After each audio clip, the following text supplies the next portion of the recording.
네, 방금 소개받은 남기업입니다. 제가 20살 때 예수님을 믿고 제 이름이 할아버지가 그래도 선견지명이 있어서 성경에 나와 있는 이름을 기업이라는 이름을 지었다는 것을 알게 됐습니다. 그 전에는 많이 놀림을 받았습니다. 네, 기업은 기업인데 또 남의 기업이냐 이렇게 이제 놀림을 받았는데 기업이라는 말이 이제 성경에 많이 나오는데요. 유산 이런 뜻이죠. 분깃 이런 뜻이기도 하고 그리고 제가 토지 플러스 자유연구소에 있는데 토지 플러스 자유연구소는 이제 사람은 땅이 없으면 자유도 없다 이런 뜻이에요. 토지에 대한 권리를 모두가 평등하게 누려야 된다. 그러니까 하나님께서 주신 천연물은 다 같이 누려야 될 공동 자산이다 라고 하는 그런 정신을 어떻게 이론적으로 정책적으로 구현할 수 있을까를 연구하는 게 저의 본업이고요. 제가 기독교 단체 신현함께에서 또 활동을 하고 있습니다. 그 연구소 토지 플러스 자유 연구소의 그 토지가 이제 기업이기도 하고 유산이기도 하고 그렇습니다. 하여튼 할아버지가 어떻게 그걸 알고, 근데 기자 돌림에 그냥 업을 쓴 건데 한자도 똑같아요. 이 그 제목이 재결백 밝히세요인데 제가 따옴표를 크게 이렇게 한 거는 제 말이 아니라 어떤 그 5월 10날 어떤 분이 저런 마지막에 저런 유서를 쓰고 유서의 마지막 내용입니다. 자살을 했죠. 아파트 경비원이 나는 너무 억울하다. 한 입주민의 갑질에 못 이겨가지고 자살을 했습니다.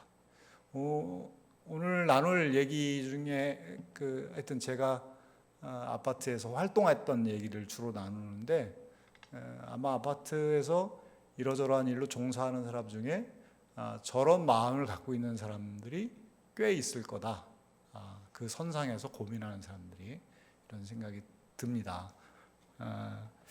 어떻게 우리가 선교적 교회라고 하는 그 지금 큰 주제를 가지고 이렇게 다양한 분들의 이야기를 듣고 또 제가 또 경험하거나 생각을 좀 나누는 시간이 됐는데 이게 어떻게 선교적 교회하고 연결이 되는지 한번 제가 여러분과 나눠보겠습니다. 자, 다음 넘겨주시겠어요? 오늘 읽은 본문을 다시 한번 여기 보이시죠? 그 본문을 7장 14절을 한번 다시 한번 읽어보겠습니다. 시작.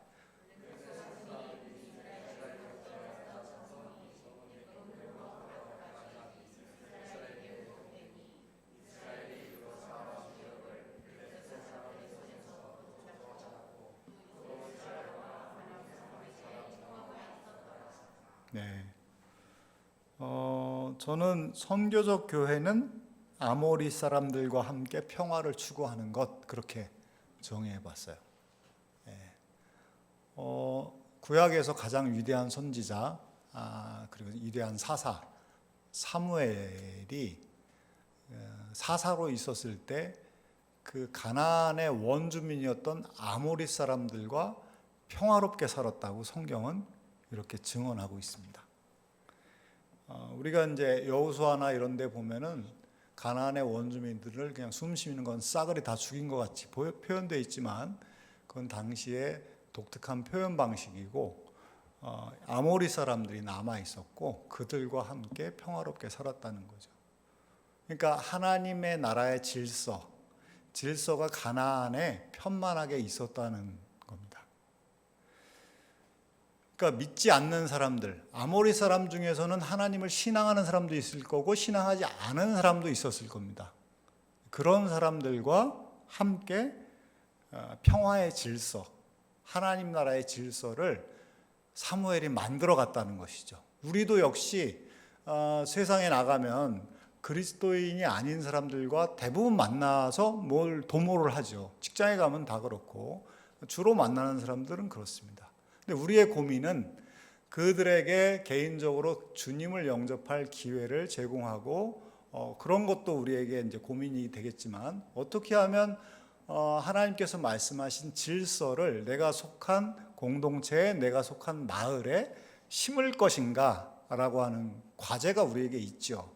그게 저는 선교적 교회의 중요한 주제라고 보고 있습니다. 근데 이 블레셋이라고 하는 나라를 물리쳐 버렸다고 했어요. 근데 이 블레셋의 특징은 뭐냐면 약탈, 살인, 폭력을 일삼는 거고요. 블레셋은 당연히 우상을 섬기는 나라죠. 우상 종교의 특징은 뭐냐면 1%를 위해서 99%가 존재하는 겁니다. 약탈, 폭력을 일삼고 지배하고 빼앗고 하는 것이죠. 그것이 너무나 자연스럽고 뭐 농번기 때는 일하지만 일하지 않을 때는 다른 나라 침입해가지고 훔쳐오고 정복하고 이런 것이 일상화되어 있는 것이 바로 우상 종교의 특징이에요. 근데 여호와의 종교는 그런 게 아니었죠. 1%를 위해서 99%가 존재하는 게 아니라 하나님께서 신의 산 율법에 주신 하나님께서 말씀하신 거룩한 사회라고 하는 것은 그런 나라가 아닙니다. 그런 나라가 아닙니다. 평화의 질서, 그리고 누가 누구를 지배하는 질서. 그리고 제가 이제 희년 함께라고 하는 그런 단체에 있는데, 희년이라고 하는 거는 50년에 한 번씩 땅을 원래 주인에게 돌려주는 겁니다. 근데 희년은 사실 안식년이 발전해서 생겨난 제도인데요. 그러니까 그 시내산에서 모세가 받은 율법의 정점에 희년이 있는데, 안식일에는 우리가 알듯이 7일에 한 번씩 쉬는 거예요. 종을 쉬게 하는 겁니다.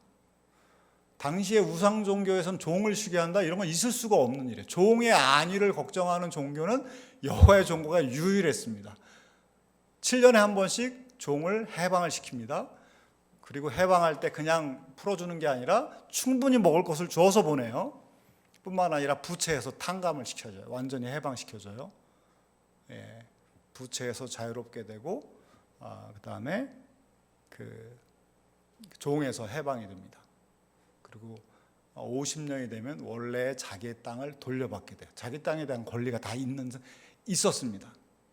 그럼 완전한 자유와 해방을 누리게 되는 거죠. 당당하게 자기의 삶을 살 수 있는 기반을 바로 율법이 이렇게 저는 율법을 가만히 묵상해 보면 율법이냐 은혜냐 이런 대립구도가 아니라 율법을 가만히 생각해 보면 너무 은혜스럽다는 생각이 들어요. 당시에 이 우상 종교의 질서와 하나님 나라의 질서는 너무 대비가 돼요. 그런데 이 가나안에 사무엘이 그런 질서를 만들었다. 평화의 질서를 만들었다. 아모리 족속과 함께 평화롭게 지냈다라고 하는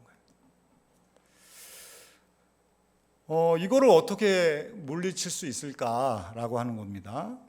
근데 이 블레셋이 만들어 놓은 이 문화는 폭력의 문화, 지배의 문화, 결국에는 재결백 밝히세요. 이 글자도 틀렸어요. 밝히세요 이렇게 쓰면 안 되잖아요. 밝혀주세요 뭐 이렇게 해야 되는데 결국은 배움이 짧은 어떤 그 노인이 별로 가난하겠죠. 이 자기 글도 잘 못 쓰는 이분이 자기 억울한 사람을 만들어내는 게 바로 블레셋 문화의 특징입니다. 억울한 사람이 양산이 돼요. 그런 문화는 지금 한국 사회 곳곳에 있다. 가만히 생각해 보면 많이 있습니다. 억울한 사람, 자살하는 사람 이렇게 보면은 물론 다양한 원인이 있지만 그 구조적인 문제가 있어요. 그런 배경이 있어요. 그런 게 어디에도 있다. 심지어 교회에도 있다. 그런 생각이 듭니다. 네, 다음 넘겨주시죠. 저는 이제 블레셋과의 전쟁을 제가 참여하게 됐습니다. 제가 사는 아파트에 전체가 그런 건 아니지만 아파트를 운영하는 사람들이 블레셋 문화에 다른 사람의 것을 약탈하고 아무렇지도 않게 훔쳐가고 그걸 너무나 자연스럽게 여기는 사람들이 아파트를 장악하고 있었는데 저는 그거를 전혀 몰랐어요. 제가 부동산 토지 이런 거를 연구하는 사람이지만 제가 살고 있는 마을에서 일어나는 일에 전혀 관심을 두지 않았습니다. 마을에서 뭐가 일어나는 것 같기도 하고 싸우는 것 같기도 하는데 뭔가 이런 생각이었어요. 관리사무소가 어디 있는지도 저는 잘 몰랐어요. 어느 날 저에게 저를 잘 아는 사람이 남기없이 하나 제안할 게 있는데 뭡니까 그랬더니 동대표 선거에 출마를 해달라는 겁니다. 저한테. 자기가 회장이 되고 싶다. 그런데 회장을 제대로 하려면 자기에게 우호적인 동대표들이 필요하니 당신이 동대표가 돼서 나에게 우호적인 동대표가 돼 주십시오라고 하는 요청입니다. 그래서 제가 고민을 했죠. 그거 하면 좋은데 그걸 너무 바쁘다, 못한다. 그리고 난 모른다. 아무것도 모르는데 내가 그걸 어떡하냐. 그렇게 이제 제가 좀 거절을 했어요, 완곡하게. 그러니까 그 사람이 저에게 이제 아주 뼈아픈 지적을 했어요. 뭐라 했냐면, 아니 당신은 입만 열면 정의를 말하면서 왜 마을 일에는 그렇게 무관심합니까? 그렇게 저를 아주 빵 때리는 거예요. 입만 열면 정의를 말하면서 그 말이 저를 그러니까 우리 다른 말로 보면 입만 열면 하나님을 얘기하면서 왜 이런 일에 관심 없냐 이런 거 비슷한 거죠. 그래서 그 말이 맞으니까 내가 살고 있는 동네에 관심이 없는 거는 이건 문제가 있다. 그래 그러면 동대표 정도는 내가 해주지 해서 제가 동대표 출마를 했는데 저희 경쟁자는 있었지만 제가 18표를 얻고 상대방은 12표를 얻어서 제가 당선이 됐습니다. 근데 저에게 동대표를 권한 그 사람은 동대표에서 떨어졌어요. 그리고 그 친구가 이제 여러 사람을 저처럼 이제 섭외를 해가지고 동대표 출마시켰는데 다 떨어지고 저만 된 거예요. 그 친구가 저한테 회장을 해봐라 이러는 겁니다. 회장을 어떻게 하느냐. 회장은 전혀 내가 아파트 운영 원리도 잘 모르는데 어떻게 하냐. 그 친구가 또 저를 또 막 격려를 하는 거예요. 당신은 회의도 자주 이렇게 주제도 해보고 토론도 많이 해보고 그러니까 잘할 거야. 그러니까 그런 칭찬을 들으니까 또 기분이 좋아지는 거예요. 그래서 한번 해볼까? 이왕 하는 거 동대표보다 회장이 낫겠지? 이런 생각하면서 회장에 출마를 했습니다. 회장이 되려면 동대표가 돼야 되거든요. 동대표가 된 다음에 그 동대표 중에 회장에 출마할 수가 있습니다. 회장에 출마를 했죠. 출마했는데 상대방이 여기 그림에 있습니다. 어떤 사람일 것 같으세요? 이 그림에 중에 배가 제일 많이 나온 사람입니다. 한 빨간 옷 옆에 있는 배가 제일 많이 나온 사람이 당시 그 직전에 회장이었고 또 회장 선거에 저랑 나와서 붙었어요. 이 사람하고. 이 사람은 이제 소위 직업이 아파트 회장이 직업인 사람. 그러니까 다른 직업은 없는 것 같더라고요. 물론 그때 당시에 양력에 보니까 경매가 직업이라고 써 있던데 제가 그렇게 기억하는데 그게 아니고 그냥 매일같이 아파트 관리사무소에 출근하는 사람이었어요. 그러니까 직업이 이건 사람인데 저는 아주 신출내기고 하여튼 그 사람하고 저하고 붙게 됐는데 제가 38표 차로 제가 212표를 얻었나? 거기는 아마 170몇 표를 얻은 것 같아요. 제가 당선이 됐습니다. 정말 기분이 좋더라고요. 이렇게 정말 세상을 다 얻은 것 같았어요. 이 회장에 당선돼도 이렇게 기분이 좋으니 공직에 출마해서 당선된 사람은 정말 좋겠구나. 그때 아주 느꼈는데요. 이 사진은 회장이 되고 나서 첫 회의 마치고 나서 사람들하고 찍은 겁니다.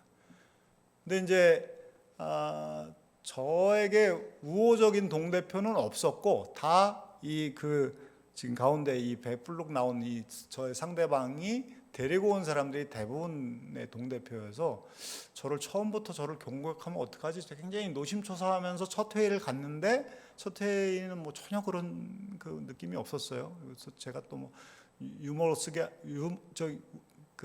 하여튼 회의를 부드럽게 진행을 해가지고 잘 마쳤어요. 야, 역시 나는 잘하는구나 하면서 이제 했습니다. 예. 그런데 이제 이 사람들이 이제 두 번째 15년 11월 회의에부터 이제 저를 공격하기 시작하더니 급기야는 저를 이제 해임시키려고 해임 추진을 시작하더라고요. 다음 넘겨주시죠. 네. 제가 이제 처음에 저는 잘 몰랐기 때문에 제가 내건 구호는 뭐였냐면 나는 아파트를 투명하게 운영하겠다라는 거였어요. 회의 결과는 당연히 공고하고 회의에서 어떤 토론이 이어져서 그런 결정에 이르렀는지를 내가 다 보여주겠다. 회의록을 다 공개해 주겠다라고 했어요. 그렇게 하는 게 동대표들도 책임 있게 발언을 할 수 있다. 그리고 우리도 조심할 수 있는 거 아니냐. 누군가가 내가 하고 있는 행위를 본다고 하면 다 조심하게 되잖아요. 그러니까 난 투명하게 하겠다라고 했습니다. 근데 이게 이제 이 사람들의 어떤 영린을 건드린 것 같아요. 남기업 저 친구가 뭐 이 사람들은 저를 좀 싫어했던 사람들은 다 과거에 동대표를 했던 사람들이에요. 그리고 과거에 뭔가 문제를 일으켰던 사람들이에요. 저 친구가 뭘 밝혀내가지고 우리를 뭐 공경에 처하려고 하는 거 아닌가 이렇게 의심을 했던 것 같아요.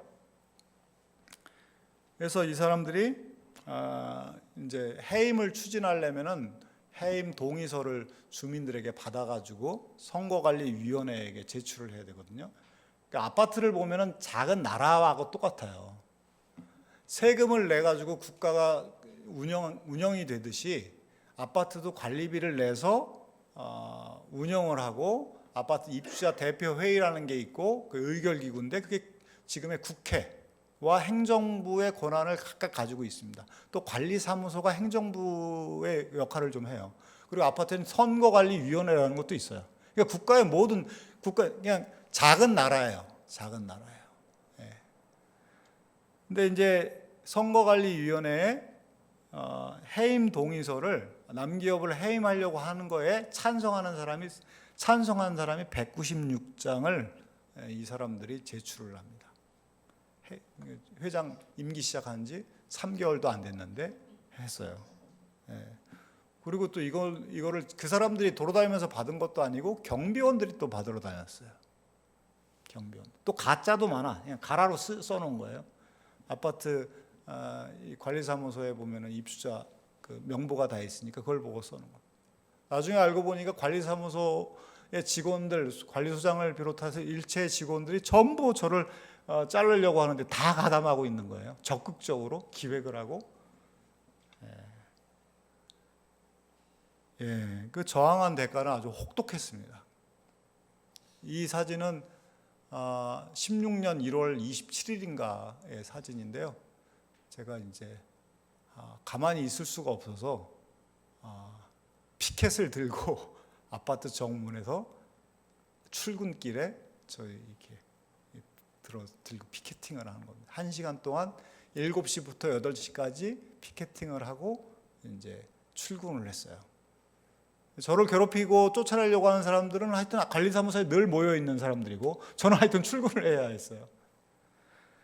그래서 해임 투표가 진행이 됩니다.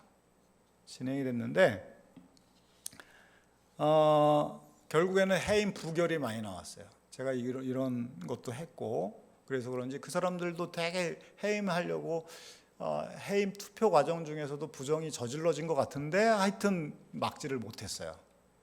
근데 부결되면 거기서 끝나야 되는데 그러지 않고 이 남기업이가 해임 투표 과정에서 부정을 저질렀기 때문에 해임 투표 결과를 무효로 하고 다시 하겠다. 다시 해임 투표 또 추진하겠다. 그래갖고 저는 어떻게 하겠습니까? 그래서 법원으로 저는 갑니다. 이거 중지 시켜달라. 그때부터 이제 법원, 검찰, 경찰, 수원 제가 이제 수원시에 사는데 수원 왔다 갔다 많이 했는데 법원에 갔더니 이제 당연히 한 번 했으니까 중지하라고 그렇게 얘기를 하죠. 근데 이 법원의 명령을 어기고 또 추진을 해요. 그랬더니 그래서 또 법원에 갔습니다. 그랬더니 이제 그때 판사가 아주 짜증을 내더라고요. 내가 하지 말라 그랬는데 왜 또 계속하냐 이렇게.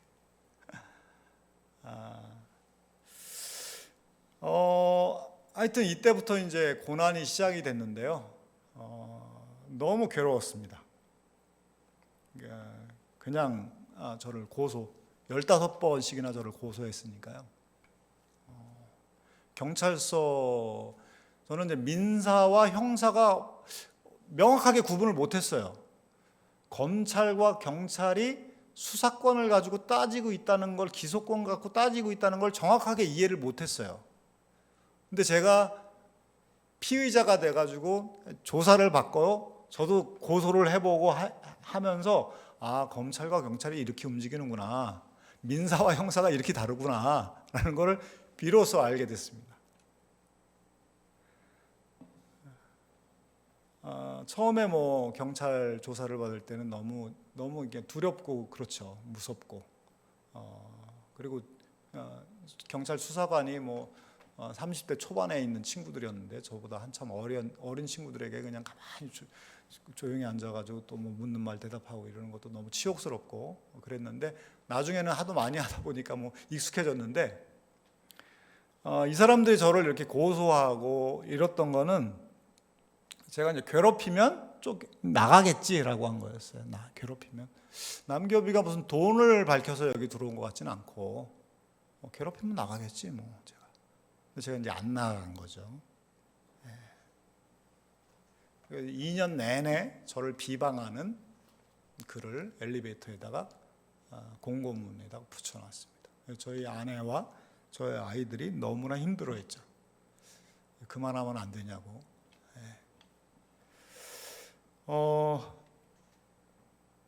그만둘 수가 없었습니다. 첫 번째는 그만두면 저들이 어떻게 할 거냐면, 저 친구가 무슨 뭐 의를 행하려고 하다가 그만둔 게 아니라 문제가 있어서 그만뒀다, 무슨 비리가 있어서 그만뒀다라고 아마 공고문에다 계속 붙여놓을 거예요. 그러면 제가 그걸 보기 싫으면 이사를 가야 되는데, 제가 이사를 갈 돈이 없어요. 우리 아파트는 1680세대인데 아주 지은 지도 30년이 다 된 지하 주차장이 없는 서민 아파트였거든요. 뭐 지금도 그렇고요. 이사 갈 수가 없었습니다. 그리고 제가 그만두면 이 아파트 주민들이 낸 관리비를 어떻게 쓸지 뻔히 예상이 돼요. 불필요한 공사를 남발하고, 우리 국가에서도 왜 뭐 연말이 되면은 괜히 쓸데없는 보도블록 막 교체하고 그러잖아요. 뭐 똑같습니다. 아파트에서도 뭐 필요하다고 하면서 거기 그 장기수송 충당금이니 뭐 이 관리비를 모아놓은 걸 가지고 공사를 막 일으켜요. 일으키면 돈이 생기니까. 그걸 하고 할 게 뻔하고, 그리고 내가 여기서 이 사람들한테 지면 평생 후회할 것 같고 그래서 그냥 버텼습니다. 근데 이들이 먹고 사는 건 뭐냐? 제가 보기엔 불로소득입니다. 불로소득. 어떻게 그 불로소득을 하냐면, 불로소득의 속성은 누군가 손해를 본다는 거예요. 공사를 합니다. 예를 들어 보도블럭을 교체하는 공사를 한다. 1억 원이면 할 수 있는 공사를 1억 5천원에 하는 거예요. 1억 5천원에 해서 1억 5천 우리 업자를 불러와서 미리 선정해 놓고 이제 뒤에 가서 이제 뭐 절차를 합법적인 절차를 밟지만 미리 선정해 놓고 1억 원에 할 수 있는 공사를 1억 5천에 하는 거예요. 그럼 5천만 원은 불필요하게 지출되는 거 아니에요. 5천만 원은 입주민이 손해를 보는 거예요. 그렇죠? 근데 5천만 원은 그 5천만 원 누가 갖냐면은 제가 보기에는 특정한 사람이 상당 부분, 그리고 업체하고 나눠 갖는 거죠. 그러니까 입주민의 손해와 그것을 가져가는 사람들의 이익은 정확히 일치하는 겁니다. 불로소득의 특징이 그겁니다. 누군가 이익을 보면 누군가 손해를 보게 돼 있다는 거예요. 이 저항한 이 대가는 정말 피할 수가 없었습니다. 그냥 십자가에 매달려 있는 기분이었습니다. 자, 넘겨주시죠. 이 가운데서도 신앙인이 있었어요. 겉은 신앙인인데 속은 블레셋과 같은, 블레셋의 질서를 따르는. 요한계시록 2장에 보면 에베소 교회에게 권면하는 편지의 내용이 나오는데 거기에 보면 니골라당이라고 나옵니다. 니골라당의 길로 가지 마라. 니골라당은 뭐냐면 당대에 보면 1세기 말에 황제 숭배가 있었는데, 황제 숭배를 해야 황제 숭배했다고 도장을 받고, 도장이 있어야 서로 상거래도 하는데 그걸 못 받으면 이게 경제적으로 되게 곤란해지는 거예요. 그러니까 당대에 그 황제 숭배는 그냥 정치적인 행위이고 우리는 마음으로 여호와를 섬기면 되지, 하나님을, 예수님을 믿으면 되지, 그냥 황제 숭배도 하고 신앙생활도 하자라고 하는 게 니골라당의 그 이제 얘기예요. 요한은 절대 그렇게 하지 마라, 순교로 저항하라 라고 하는 게 요한계시록의 메시지입니다. 근데 이 신앙인들은 뭐 교회에서는 또 그렇게 말씀을 듣지만 또 세상에 가서는 블레셋 질서에 따라야지 내가 어떻게 하겠냐라고 하는 게 관리소장 같은 사람이 안수 집사였는데, 이 사람이 적극적으로 저를 쫓아내는데 부역을 하고, 부역 이상의 기획을 하고 저를 비방하고, 심지어는 저한테 밤길 조심하라고 욕도 하고 위협도 하고 그렇습니다.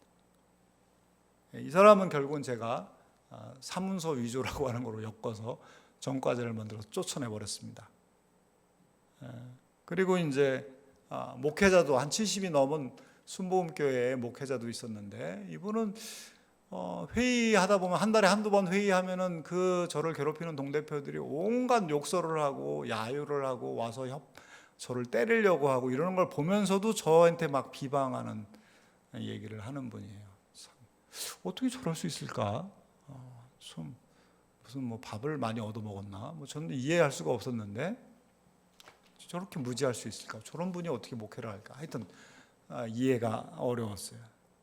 그런데 나를 가장 직접적으로 괴롭힌 사람은 누구냐면, 넘겨주시죠. 택시 운전사였습니다. 직업이 택시 운전사인 동대표가 있었어요. 이분은 저를 괴롭히기 위해서 미리 핸드 마이크를 준비해 왔어요.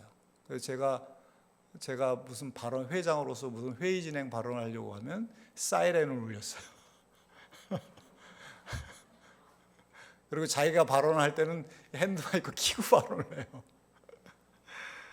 그리고 뭐 아주 야유하고 뭐 너 박사도 가짜라며 뭐 이러면서, 제가 이제 세월호 관련해서 활동을 지역에서 하고 그랬었는데, 세월호 집회나 가라, 네가 회장이냐, 뭐 온갖 뭐 입에 담기 어려운 언어적, 정신적 폭력을 가했습니다. 넘겨주시죠. 제가 얼마나 괴롭냐면, 저에게 이 동대표하고 회장을 권했었던 사람을 원망했습니다. 이런 현실을 알고 나한테 이거를 하라고 그래? 어떻게 그럴 수가 있어? 그리고 하나님께 죽여달라고 기도했습니다. 그 사람들을. 시편에 제가 회의가 끝나면 한 12시 다 돼요. 집에 들어오면은 잠을 잘 수가 없어요. 잠이 안 오니 뭐 하겠습니까? 시편을 읽어가면서 기도하는 거 이외에 딴 게 할 게 없는데, 시편에 그렇게 저주 기도가 많이 나오더라고요.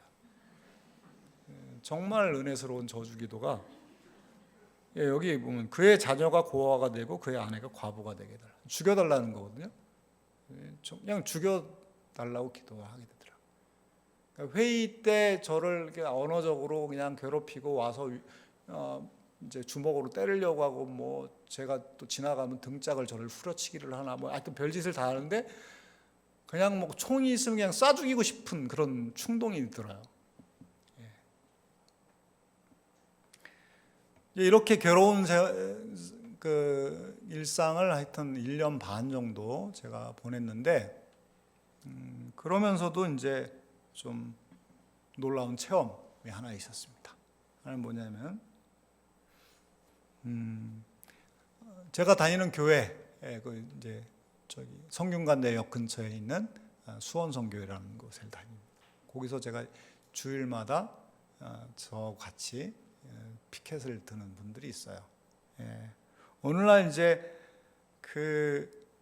하여튼 늘 피켓팅을 하고 또 한동안은 제가 하여튼 뭐 피켓을 목에 메고 다니기도 했었는데 그 세월호에서 차디찬 바다에서 죽어갔던 아이들이나 부모님의 마음을 생각해 보면 그냥 제가 당하고 있는 고통은 굉장히 사사롭게 느껴지더라고요. 아무것도 아니구나. 저는 굉장히 놀라운 체험이었어요, 개인적으로. 아무것도 아니구나. 하여튼 이렇게 기도하고 저주기도도 하고 저주기도를 해서 그런지 하여튼 그 중에 한 명이 죽었습니다. 약을 먹다가 기도에 막혀서 죽었대요. 기도했더니 기도에 막혀 죽었어.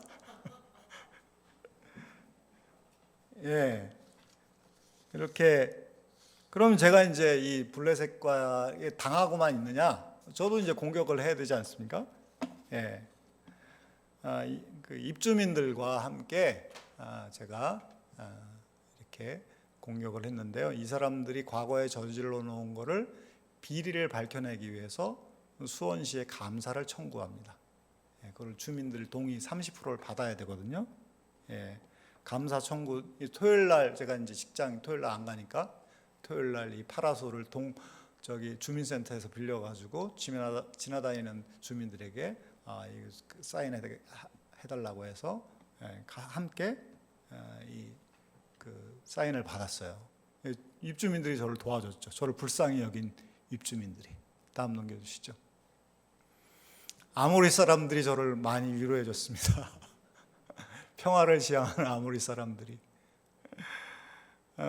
제가 회의 때마다 말할 수 없는 고통을 겪는다는 게 이제 우리 아파트에 널리 퍼져서 그런지 이제 저를 지켜주려고 하는 회의 참관인들이 있었어요. 입주민들이 지켜보면 아무래도 덜하지 않을까라고 하는 거죠. 근데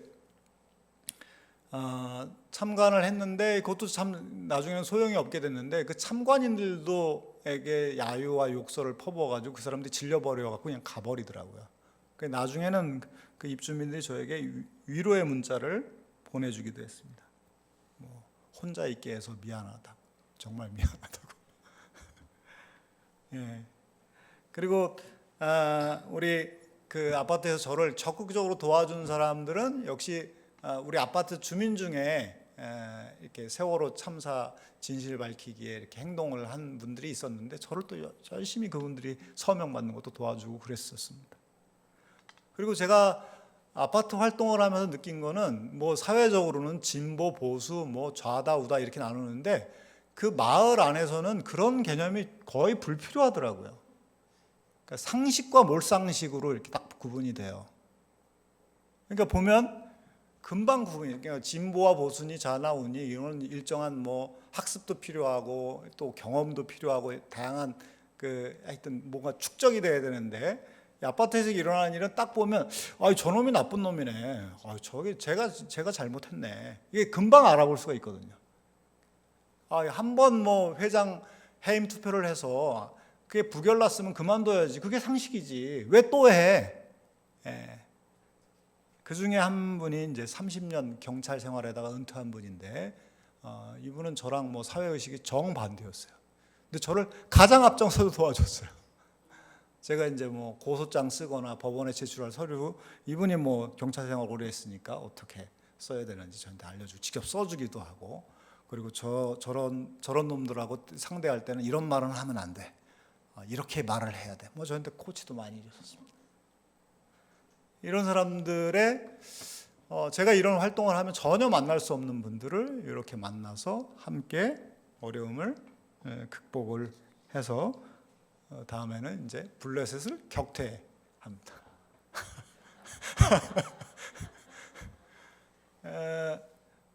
다행히도 아파트와 관련된 국가에서 만들어 놓은 법이 바뀌어서 동대표를 그 아파트에서 사는 이상 2번을 넘어서서 2번까지만 할 수 있고 더 이상 못하게 만들어 놨어요. 한 사람이 계속 하니까. 그게 이제 몇 년 전에 만들어졌는데, 저를 괴롭혔던 사람들은 더 이상 할 수가 없는 거예요. 저는 한 번 더 있죠. 한 번 더 제가 그래서 회장에 나갑니다. 그리고 그 사람들이 못하게 되니까 저하고 같이 활동할 수 있는 활동할 동대표들을 제가 직접 섭외해서 설득을 하고, 평소에 저에게 이제 굉장히 잘 대해주는, 문자도 보내주고 또 같이 또 서명 받을 때 같이 해주고, 그런 사람들한테 제가 권해서 같이 입주자 대표회에 들어가서 같이 활동을 해봅시다. 나라를 바꾸는 건 굉장히 어렵습니다. 그러나 이 아파트 바꾸는 거는 그냥 생각하면 현실이 됩니다. 정말 그렇거든요. 그런 게 많습니다. 나라를 바꾸는 건 되게 어려워요. 시간도 많이 걸리고. 근데 마을을 바꾸는 거는 그런 상식적인 동대표들과 저는 뭐 기도하는 사람과 상식적인 사람들이 들어가서 이거는 이렇게 합시다. 이건 이렇게 절약해서 이렇게 사용하면 좋겠네요. 이렇게 해서 공동체 문화를 좀 활성화시켜 봅시다. 다양한 아이디어를 실현할 수가 있어요. 그렇게 제안해서 제가 이제 11명의 동대표를 했습니다. 그리고 그쪽에는 3명, 또 그 사람들도 가만히 안 있죠. 자기네들 대변할 사람들 3명을 내보냈는데 11대 3. 근데 2명은 그냥 전혀 연고도 없이 그냥 한번 해보고 싶어서 온 사람.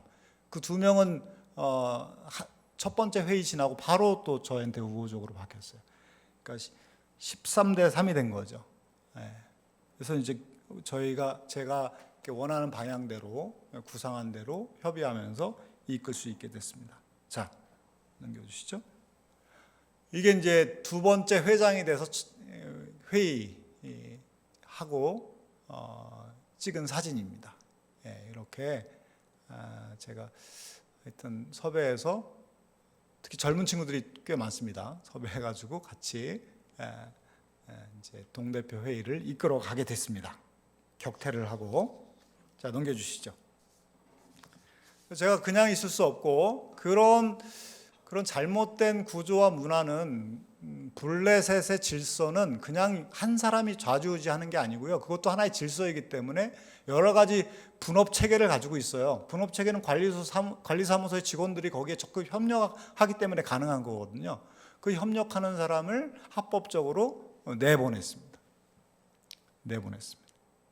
그리고 불법과 비리를 한 사람은 또 거기에 상응하는 처벌을 받게 했습니다.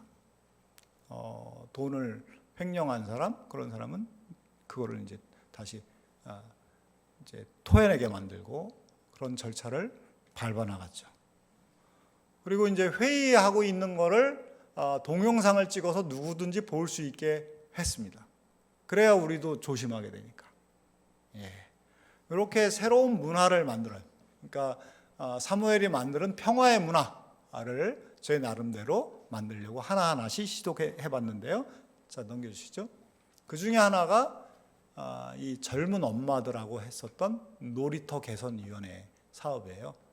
이건 뭐냐면, 우리 아파트에 놀이터가 여러 개가 있는데 1680세대가 사니까 놀이터가 하여튼 여러 개 있어요. 근데 놀이터가 낡았어요.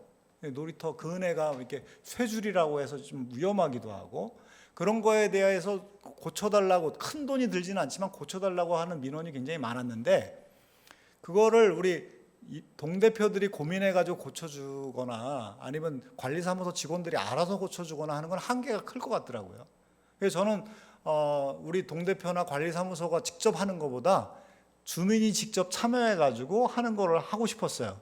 그래서 제가 아이디어를 낸 게 놀이터 개선위원회, 엄마들로 구성된, 그러니까 자기의 아이들이 놀이터에서 노니까 어떻게 그것을 바꿨으면 좋겠는지를 구체적으로 아는 사람들이잖아요. 5명을 조직해서 이 사람들이 제안을 하면 그 제안을 입주자 대표회에서 통과시켜 갖고 실행하게 했습니다. 이 5명의 회의하는 건데요. 이 엄마들이 32장의 이 PPT 자료를 만들어 왔는데 정말 놀랍더라고요. 그러니까 자기 아이들이 여기서 안전하게 이제 놀게 하려고 하니까 아주 이 쇠줄은 이거로 바꿔야 되는데 이 상품은 이래서 안 좋고 저 상품은 저래서 안 좋으니까 이 상품을 해야 된다. 아주 구체적으로 시장 조사를 해가지고 그렇게 해서 하는 것을 보았습니다. 그래서 이것도 굉장히 하여튼 뜻깊은 일이었고요. 두 번째 해주시죠. 또 하나는 좀 아파트 이름이 나와버렸네요. 예, 구운동에 있는 사마리 아파트입니다.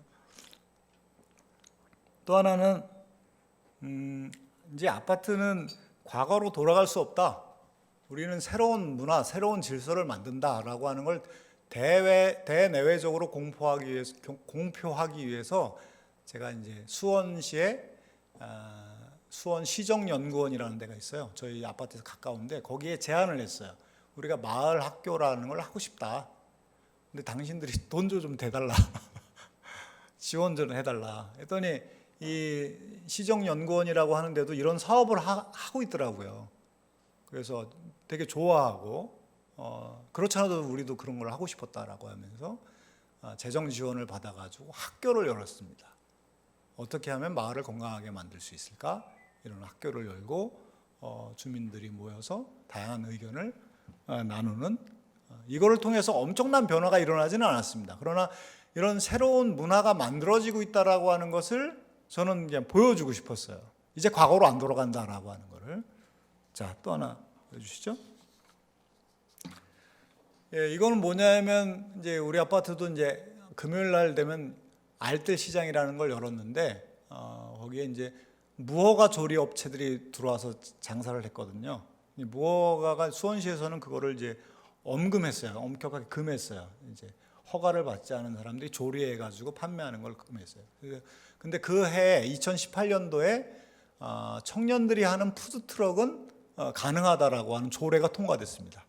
그래서 저희 아파트에 청년들이 푸드 트럭을 할 수 있도록 알뜰 시장을 그렇게 바꿨습니다. 그랬더니 청년들이 하니까 청년들의 일자리나 뭐 이런 거 여러 가지 의미가 있어서 주민들이 굉장히 호응이 아주 좋았습니다. 또 하나 보시죠. 이게 가장 재미있는 활동이었습니다. 나비정원이라고 하는 활동인데요. 아파트 맨 뒤에 보면은 우리 아파트는 화단이 있었어요. 근데 좀 버려졌었어요. 근데 여기에 꽃을 심는 거예요. 중고등학교 아이들하고. 예. 중고등학교 아이들이 여기 와서 꽃을 심을까요? 안 오죠, 당연히. 예. 당연히 안 오죠. 그래서 무슨 아이디어를 냈냐면, 자, 여기 와서 꽃을 심으면, 꽃 심고 물을 주면 봉사 점수를 줄 거다라고 했습니다. 미끼를 던졌습니다. 했더니 아이들이 몰려와서 뭐 굉장히 많이 오지는 않았지만 10여 명 아이들이 와서 이렇게 꽃을 심고 가꾸고, 처음에는 봉사 점수 때문에 왔는데 이제 생명을 심고 거기에 물을 주고, 그런데 자기가 이렇게 심은 생명들이 자라는 걸 보고 뭐라 그럴까요? 이게 생명 감수성이라 그럴까요? 이런 게 이제 자라가는 느낌을 받더라고요. 그러니까 봉사 점수 때문만 오는 것 같지는 않더라고요. 예. 나비정원은 지금 저는 이제 회장이 아니고요, 일반 입짐으로 돌아왔는데 나비정원은 지금도 제가 계속 하고 있고, 지금은 맨 뒤에 있는 화단뿐만 아니라 각 동의 앞에 있는 화단을 직접 이렇게 가꾸기 원하는 분들에게 화초를 나눠드리고, 또 거기에 또 학생들이 투입돼서 뭘 하면은 점수를 주고, 그런 활동, 나비정원 활동을 입주민들, 꽃 심기 좋아하는 입주민들과 함께 하고 있는데요. 이것도 굉장히 뜻깊은 활동이었습니다. 예, 넘겨주시죠. 예, 제가 이것을 이렇게 강의를 들어보면 엄청나게 뭔가 변화가 있는 것 같지만 아주 작은 질서의 변화예요. 근데 더 이상 이런 어떤 억울한 사람이 나타나지, 제 결백 밝히세요라고 하는 그런 사람이 나타나지 않은 마을을 만들기 위해서, 왜냐하면 저희 아파트에서도 경비원이 그렇게 해서 자살을 한 적이 있었거든요. 예, 하여튼 뭐 약간 다른 이유였지만, 예. 그러니까 지금 대한민국의 대부분의 아파트가 이런 갈등에 휘말려 있어요. 저런 블레셋 사람들과 같은 그런 질서를 만들고 그런 질서를 유지시키려고 하는 사람들이 상당히 많아요. 예. 근데 저는 좀 특이한 사례예요. 다 저 같으면 어떻게 거기 들어가겠습니까? 지금도 저는 저에게 예전에 있었던 일을 다시 경험해 보라 그러면 뭐안 하려고 할 것 같아요. 예. 근데 저는 우리가 그 그리스도를 주로 고백하는 우리가 혼자가 아니고 두세 명이 들어가면 충분히 가능하다. 거기서 여러 가지 어려움이 있고 하나님 나라의 질서, 평화의 질서를 만들려면 견디기도 해야 되겠고, 그다음에 다른 사람과 함께하는 법, 아모리 족속과 함께하는 법을 배워야 돼요. 그들과 함께하는 법을 배워야 돼요. 평화의 질서만. 그리고 문화를 만들어가는 겁니다. 그게 저는 이 선교적 교회의 실천 방법 중에 하나가 아닐까 감히 여러분에게 제안을 해봅니다. 요 아파트 민주주의라는 요 지금 여기 나와 있는 이거는요, 제가 6월 15일 날 지금 제가 경험한 아파트 회장 4년 동안의 경험을 책으로 썼어요. 6월 15일 날 책으로 나옵니다. 아파트 민주주의고 부제는 뭐냐면 슬기로운 아파트 회장 분투기입니다. 예, 여기는 아주 자세히 써놨습니다. 물론 책에는 개인의 프라이버시 때문에 적지 못한 아주 굉장히 내용도 많는데, 하여튼 여기에 보면은 제가 어떤 일을 겪었는지 더 자세하게 또 어떻게 바꿔놨는지 이렇게 볼 수가 있습니다. 다음 넘겨주시죠. 예, 저는 그렇게 여러분들에게 도전하고 싶어요. 결국에는 내가 살고 있는 마을에 들어가서 뭔가 변화를, 지금 마을에도 하나님 나라의 질서도 있고 블레셋의 질서도 있고 이게 뒤엉켜서 막 돌아가는데, 그거를 정말 하나님 나라의 평화의 질서로 만들려고 하는 사람, 기도하면서 저는 혼자 하는 거는 피하라고 하고, 저처럼 당할 수 있으니까. 근데 두세 사람, 저도 2년 동안 고생하면서, 처음에 2년, 두 번째 2년은 그래도 재미있게 했는데 처음에 2년은 너무 고생하면서 나하고 뜻이 맞는 사람 한 사람만 있으면 얼마나 좋을까, 그런 생각을 했었거든요. 두세 사람이 같은 아파트에 기도하는 사람이 있다면 그 동대표 회의에 참여도 해보고 동대표에 출마도 해서 해보고, 결국에는 이런 참여나 관심이 없기 때문에 아주 질이 떨어지는 사람들이 거기에 앉아가지고 틀어앉아서 온갖 못된 일을 벌이고 완장차고 그냥 온갖 나쁜 일을 관심이 없으니까 그냥 방치가 되거든요. 그런 게 널려 있습니다. 우리가 할 일이 너무 많다는 생각이 듭니다. 저는 무엇이든지 여러분에게 시도해보라 라고 권면하고 싶습니다. 네, 다음 넘겨주시죠. 네, 이게 마지막이죠. 예, 제가 목회자가 아니라서 좀 어설픈데 제가 기도하고 마치겠습니다.